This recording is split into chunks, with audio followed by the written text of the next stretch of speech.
um certo varão chamado Ananias, com Safira sua mulher, vendeu uma propriedade e reteve parte do preço, sabendo também sua mulher, e levando uma parte, a depositou aos pés dos apóstolos. Disse então Pedro: Ananias, por que encheu Satanás o teu coração, para que mentisses ao Espírito Santo e retivesses parte do preço da herdade? Guardando-a, não ficava para ti, e vendida, não estava em teu poder? Porque formaste este desígnio em teu coração? Não mentiste aos homens, mas a Deus.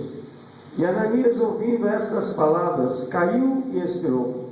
E um grande temor veio sobre todos os que isto ouviram. E levantando-se os jovens, cobriram o morto e transportando-o para fora, o sepultaram. E passando o espaço quase 3 horas, entrou também a sua mulher, não sabendo o que havia acontecido. E disse-lhe Pedro: dize-me, vendestes, portanto, aquela herdade? E ela disse: sim, portanto. Então Pedro lhe disse: por que é que entre vós vos concertastes para tentar o Espírito do Senhor?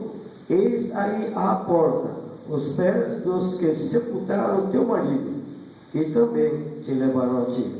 E logo caiu aos pés e expirou. E entrando os jovens, acharam-na morta e a sepultaram junto de seu marido. E houve um grande temor em toda a igreja e em todos os que ouviram estas coisas. E a igreja pode sentar-se em nome de Jesus. A Bíblia diz: ouça o que o Espírito diz à igreja.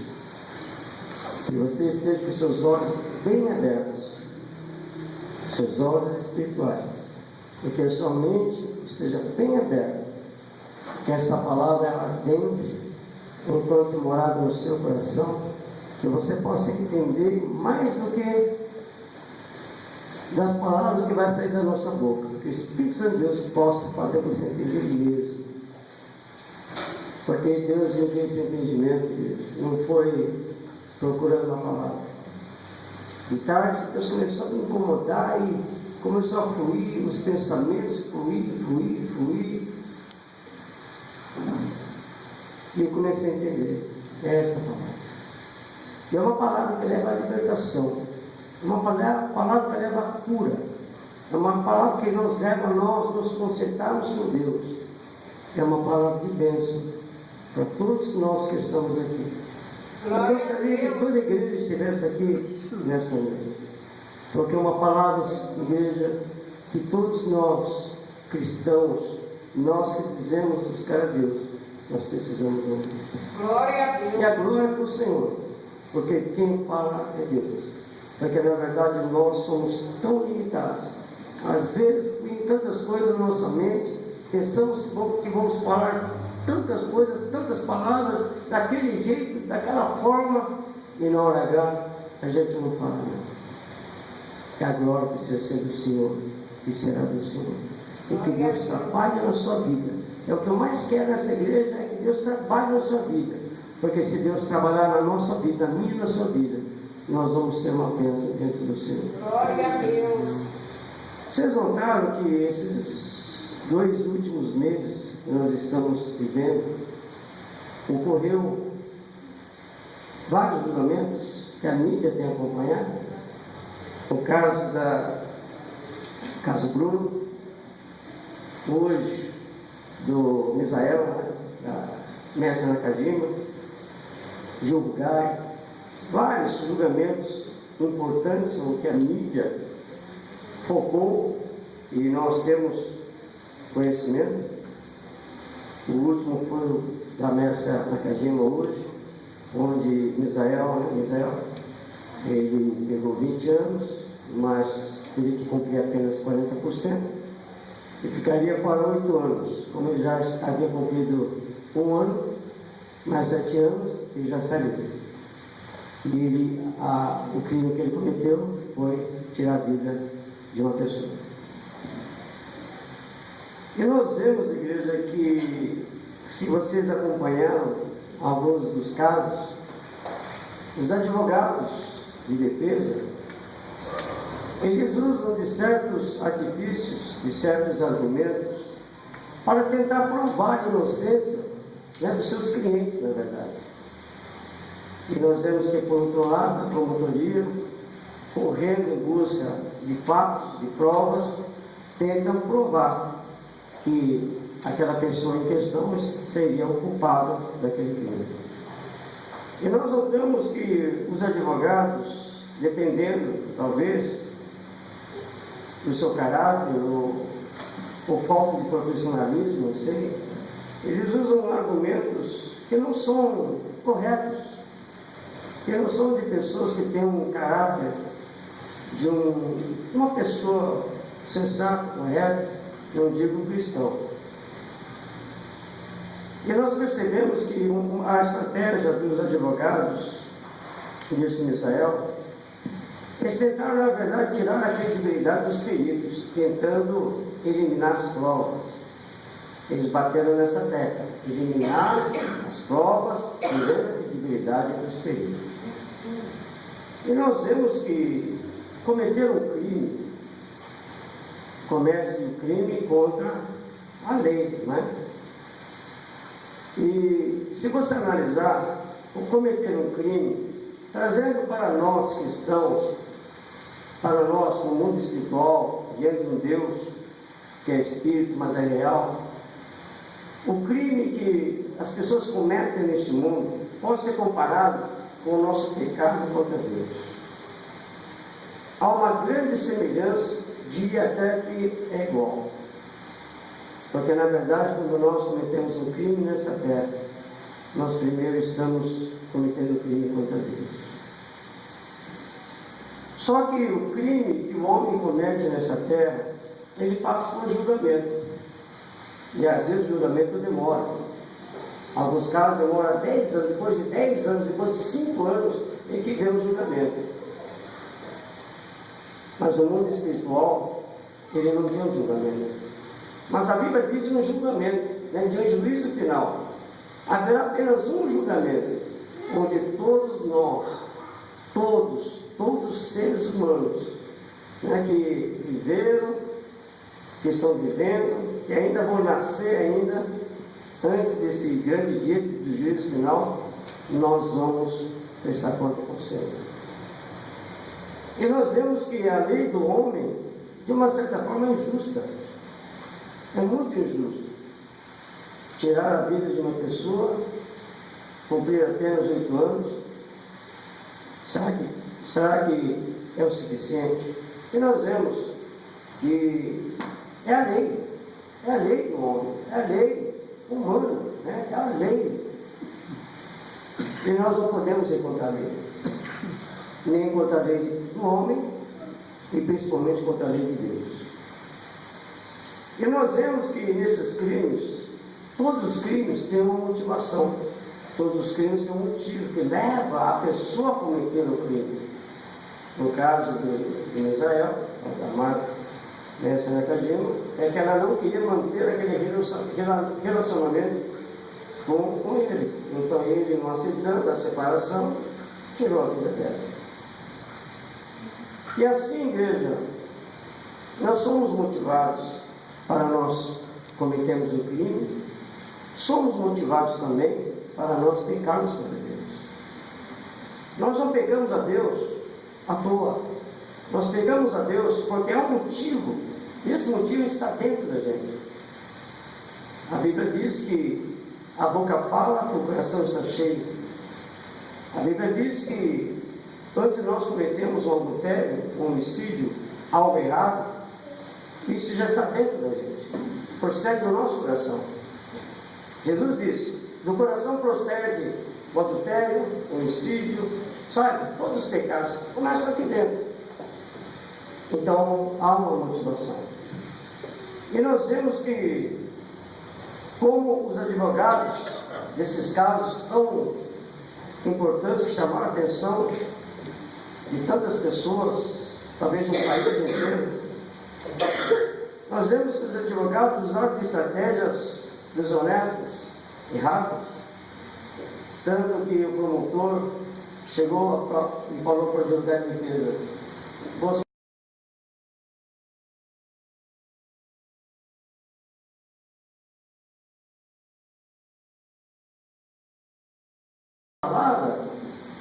dificilmente diria isso, porque a Bíblia diz que o diabo, ele é o pai da mentira.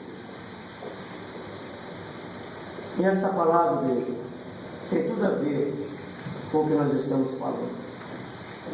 Os crimes, os pecados que nós cometemos, os julgamentos que ocorrem segundo a lei do homem, mas como ocorre no mundo espiritual?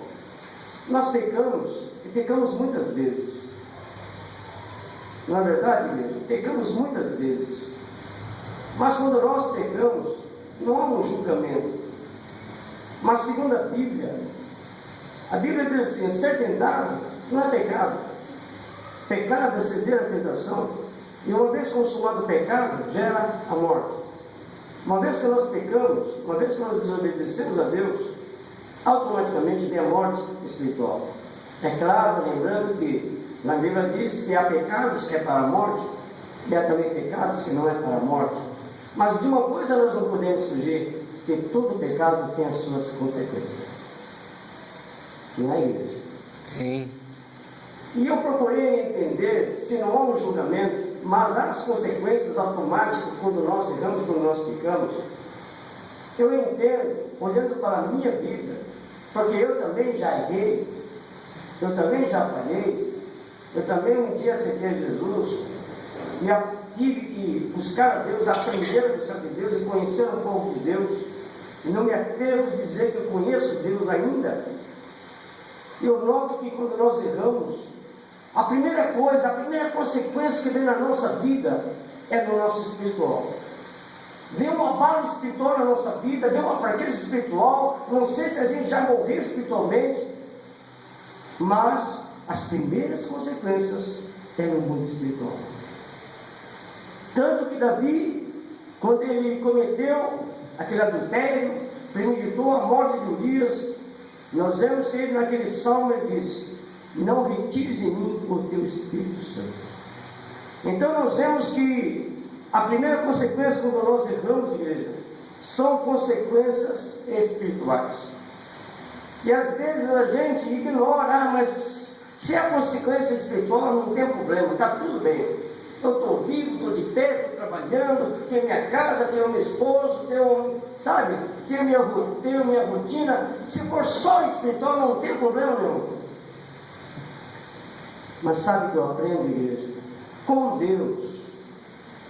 Eu quero que você olhe para a sua vida e entenda o que vai ser dito agora. Quando nós insistimos no nosso pecado, já estando nós sofrendo consequências espirituais, quando nós insistimos no nosso pecado, no nosso erro, igreja, Deus permite consequências mais drásticas, mais graves na nossa vida. Eu tenho que dizer que essas consequências mais graves é na nossa vida material. E essas consequências na nossa vida material, ele pode vir de várias formas. Na vida de alguns, vem em forma de enfermidade. Na vida de outros, vem na área financeira. Na vida de outros, sabe, cada um. Deus permite as consequências diferenciadas. Não é igual para todo mundo. E a gente não percebe isso. Nós podemos estar sofrendo essas consequências porque nós erramos, porque nós pecamos e porque nós estamos insistindo em um determinado erro. Eu gostaria que você prestasse muita atenção para isso, igreja. Você pode estar passando por consequências de desobediência suas para com Deus.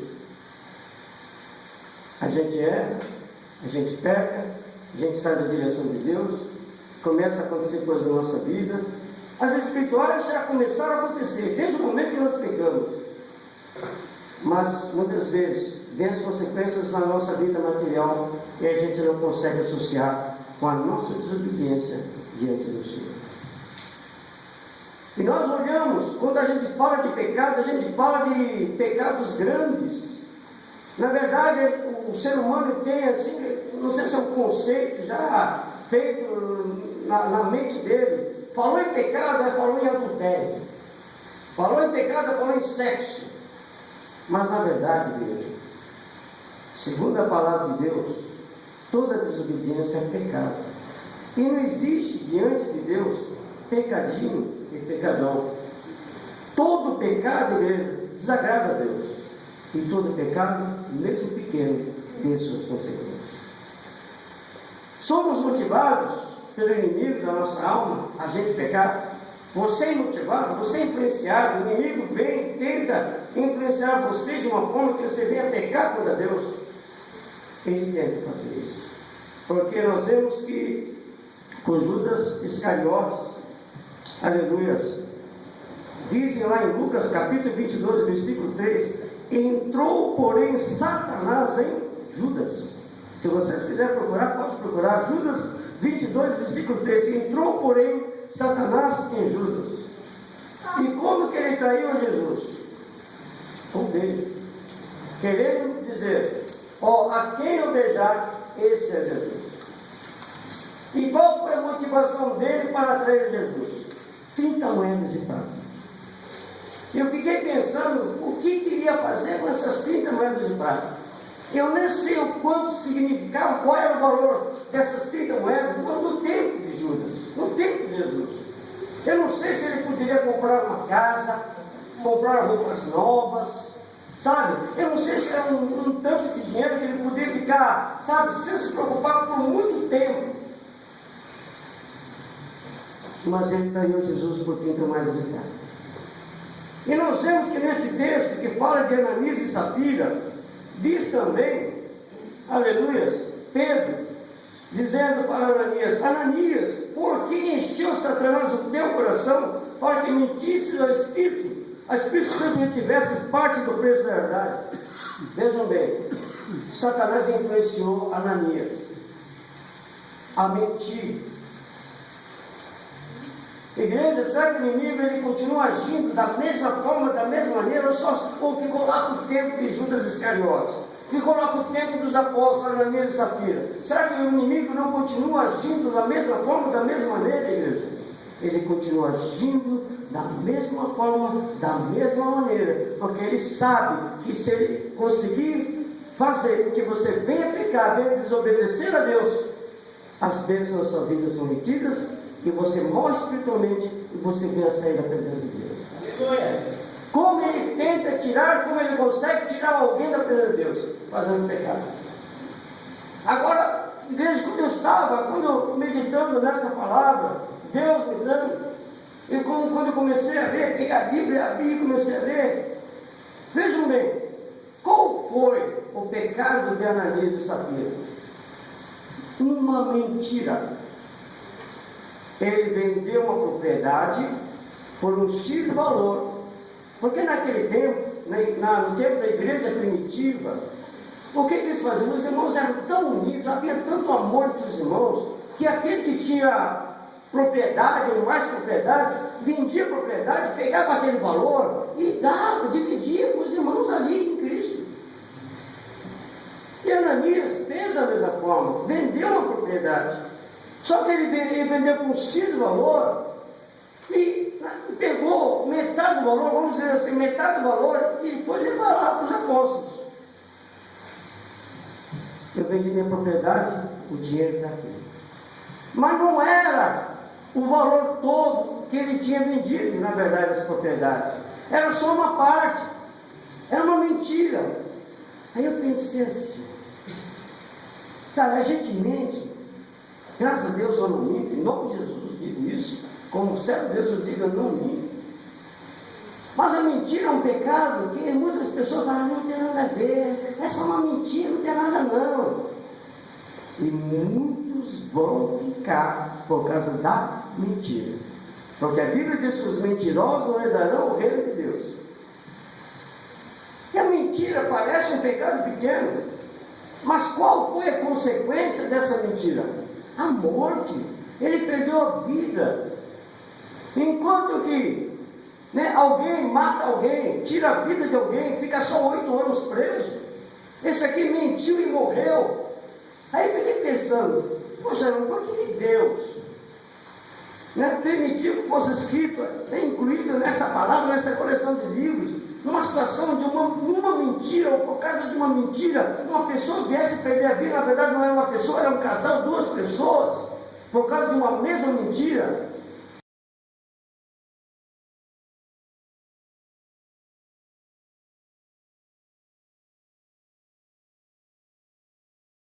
coisas tão drásticas assim. Mas se a gente olhar que 2 pessoas morreram por causa de uma mentira, eu observo assim, que a mentira, sendo uma desobediência, é tão grande quanto aos olhos de Deus, que pode morrer. Então, a mentira é um pecado muito grande, igreja. Você está entendendo? Diante de Deus é muito grande. Quem pecou, Ananias e Safira que pecaram, morreram. É o que a Bíblia diz. Agora eu fiquei pensando, em tudo há uma motivação, a desobediência há uma motivação. Mas qual foi essa motivação? Não, nós vamos entender. Vamos pegar uma parte do dinheiro, a gente vai fazer isso, vai fazer aquilo, não vamos dar todo o dinheiro, não. Vamos guardar uma parte para a gente. Essa foi a motivação. Como eu disse, para a gente errar, para a gente pecar contra Deus, também é uma motivação.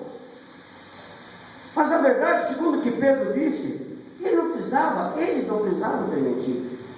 Eles podiam vender, se quisessem vender. E venderam, mas não precisavam ter dado o dinheiro.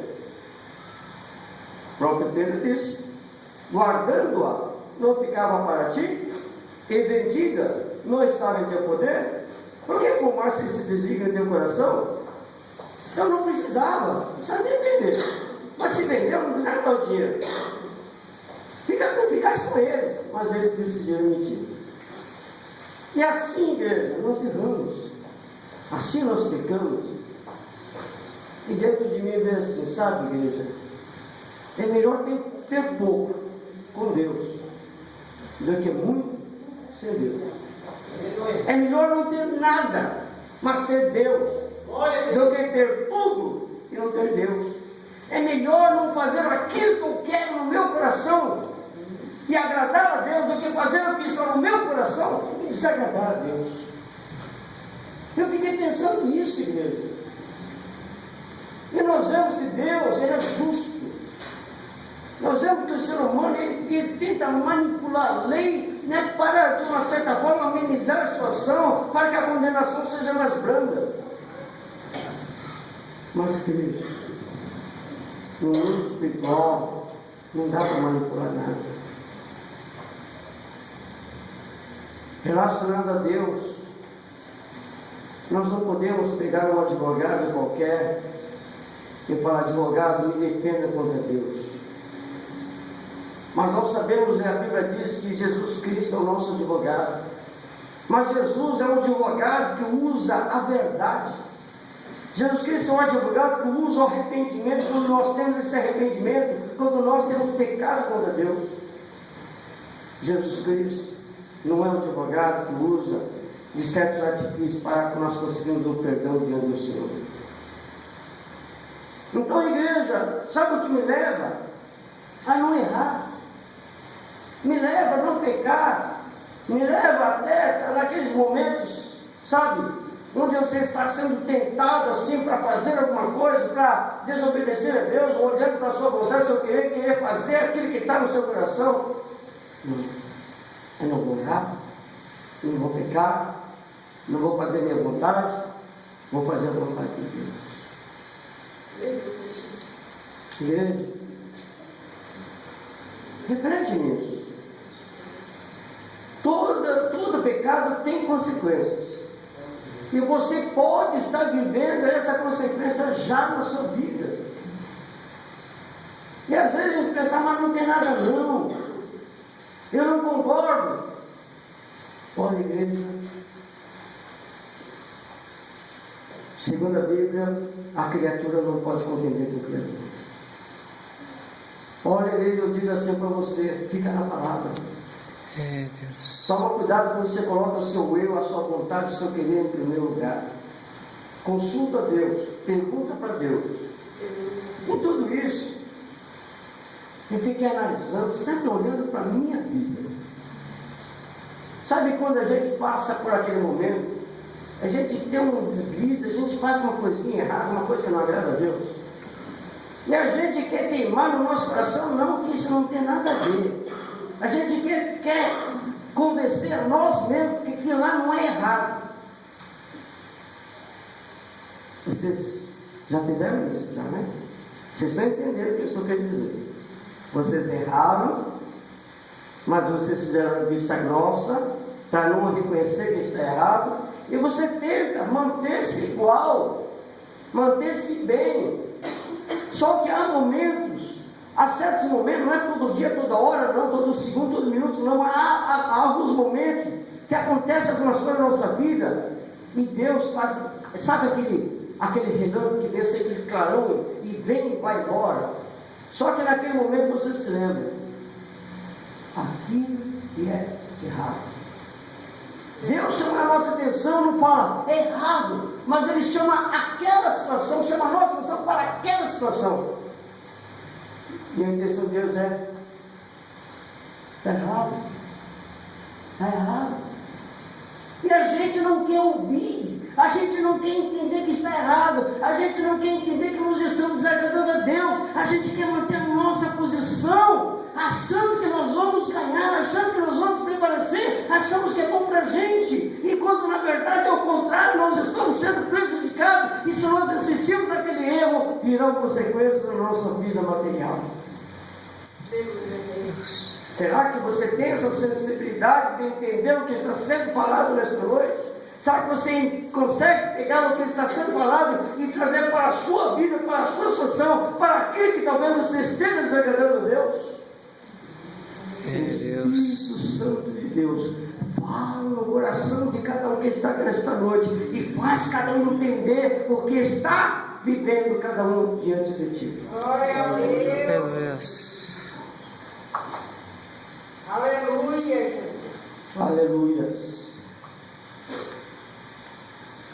Nós vemos que Ananias e Safira venderam, decidiram entre si, marido e mulher. Por isso que a gente sempre fala para a igreja, não concorde com os erros de ninguém. Eu vejo muitas vezes, já vi muito isso nessa igreja. Mas é meu marido, é minha esposa, é meu filho, então faz vista grossa, como né? Então faz de conta que não errou, que não é errado, que não é pecado. Os dois concordaram nesse erro. Aí vai Ananias na frente, chega lá para os apóstolos, chega para Pedro e leva, né, aquela quantia. E deposita aos pés dos apóstolos, como diz aqui no texto, no versículo 2. E nesse momento, o que Pedro fala? Olha, igreja, Pedro sabia de alguma coisa? Não. Pedro estava como homem, né? Era homem, como eu, como você. Pedro não sabia de nada. Mas Pedro, de repente, quando eles vêm e depositam aquele dinheiro para ele, né, para os apóstolos, para a obra, para a igreja, para os irmãos mais necessitados, Pedro diz: Ananias, por que encheu Satanás o teu coração para que mentisses ao Espírito Santo e retivesses parte do preço da verdade? Então nós vemos que Ananias, ele não tinha aquela visão espiritual. Ele achou que estava dando para o homem, não estava dando para Deus. Ele achou que ia conseguir enganar Pedro, não estava tentando enganar a Deus, igreja. Sabe, igreja, para a gente cair, espiritualmente falando, para ver consequências na nossa vida material, devido aos nossos erros, à nossa desobediência, porque a Bíblia diz que o homem reclama das suas próprias iniquidades. Igreja, ninguém precisa saber, não. O pastor não precisa saber, a igreja não precisa saber, ninguém precisa saber. Automaticamente, Deus que vê todas as coisas, é esse que vai tratar com você. Não é assim, Bruno? Lembra que ele estava conversando antes? Não é desse jeito, irmão Bruno? É desse jeito, igreja. E automaticamente vem as consequências da nossa vida. Achamos que podemos enganar, sim, podemos até enganar o homem, aos irmãos da igreja, ocultar a igreja. Mas diante do Senhor é lindar a igreja. Você está ouvindo? Deus contempla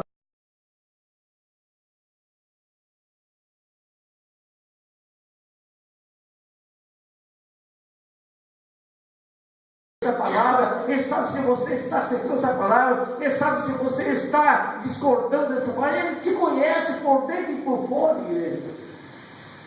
Aleluia. E Ele mentiu para o Espírito Santo de Deus. E desde essa palavra, igreja, que conveniente o que acontece,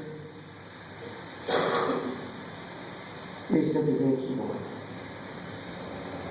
A gente poderia dizer, Deus praticou injustiça. Ele só mentiu, não merecia morrer. Podemos dizer isso, né? Como podemos dizer, 8 anos é pouco. Matou uma pessoa que tinha uma vida com perversidade, dessa forma, merecia muito mais. Não, igreja. Aquele homem morreu por causa de uma mentira. E depois veio a mulher dele, depois de 3 horas, mais ou menos, como a Bíblia diz, e vai lá até os discípulos.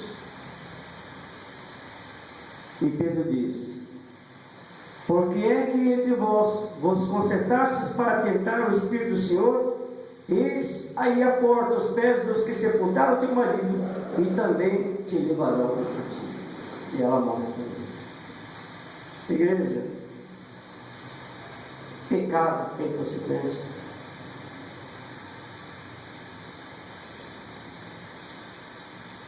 Espiritual também.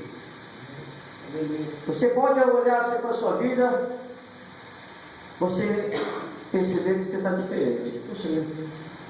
Você, alguma coisa está estranha comigo.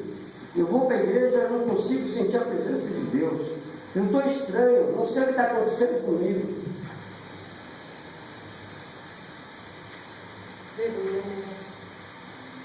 Você pode estar vivendo consequências espirituais de erros que você tem praticado diante de Deus.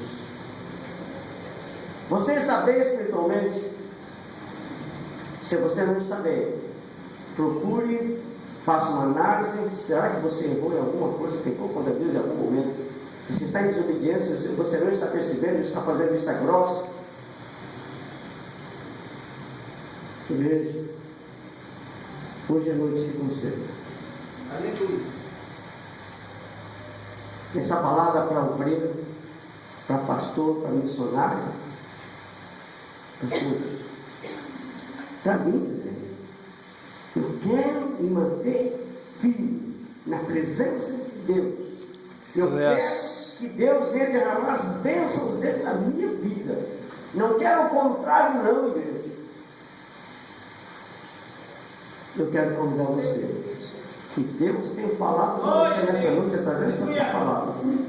Mas se você reconhece e quer fazer um concerto com Deus, eu quero que você venha aqui atento. Eu quero ajudar você em oração. Aleluia.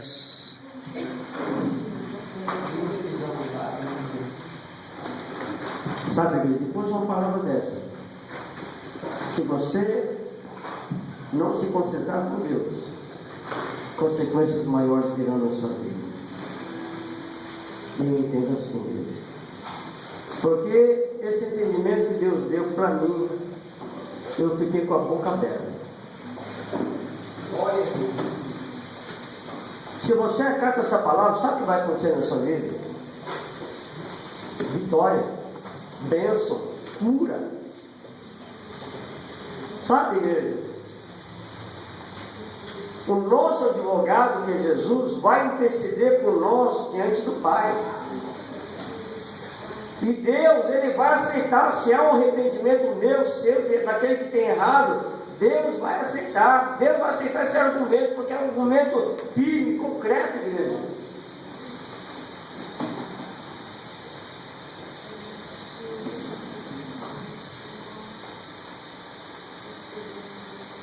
Vamos fazer conselho com Deus?